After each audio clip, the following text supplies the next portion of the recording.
Hey, hello students. We are going to be doing a quick video on a couple different topics actually. My main topic is going to be introducing the collage today. So I also wanted to give you a couple of tips about cutting and gluing specifically. When you are cutting out shapes and you've got these larger scraps of paper, please don't draw right in the middle of the paper because there's a lot that it gets wasted. We always want to work in a corner.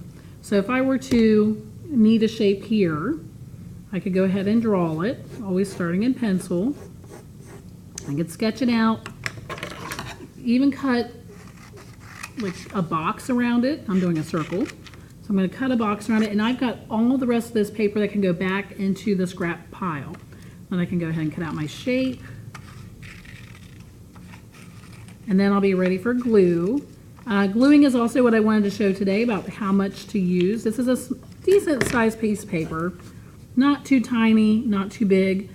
The dots that we're going to be using are small, way smaller than a chocolate chip. You don't need that much, and in fact, the less that you use, the quicker it's going to dry. And you always want to put it on the shape, not the base that you're going to be gluing it onto. Okay, because sometimes you might put glue way out here and you'll have glue and the shape is only this size. You'll have glue way out here and then you're stuck with kind of a little bit of a mess. So always put the glue on the shape itself, very teeny little dots of glue. Okay? All right, another little topic I've noticed, we're going to hit a couple things here, just as reminders. If you're going to be sharpening, never had to do a demo on sharpening, but if you're going to be sharpening, you want to keep it on the largest opening. We've had a lot of students change this on all the sharpeners. Keep it on the largest one to fit all size pencils. You're going to stick it in. You need to push it in and hold it. You can't let it spin. Lots of kids just want to let it sit in there. That's not doing anything. It's wasting time, and this is not a toy. Push it in and hold it, and you'll be able to kind of not hear it sharpening. It'll stop sharpening, take it out and check it. But students, if you have a little bit of a pencil lead showing, you're not allowed to sharpen. I've had a lot of kids, again, use this and get up and play like it's a toy.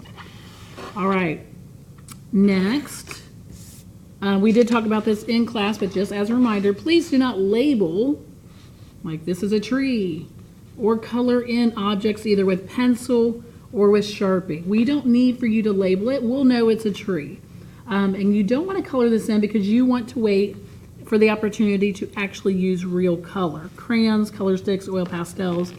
We don't want to Sharpie the inside areas. You can Sharpie the outside areas, but you don't want to fill it in, or even with pencil. We've had a lot of students do that lately too. Okay, finally, the very last thing, the use of our materials and tools. We are not allowed to put glue on our hands. We are not going to be allowed to put markers or chalk all over our hands, especially even with chalk. You only need a couple of fingers for the blending to happen. And again, we're not going to be marking on other people's artwork as well. So let's be careful on how we're using the tools. We're using them properly, never against anyone else, and definitely not putting it on ourselves. Okay, thank you. Enjoy your art day today.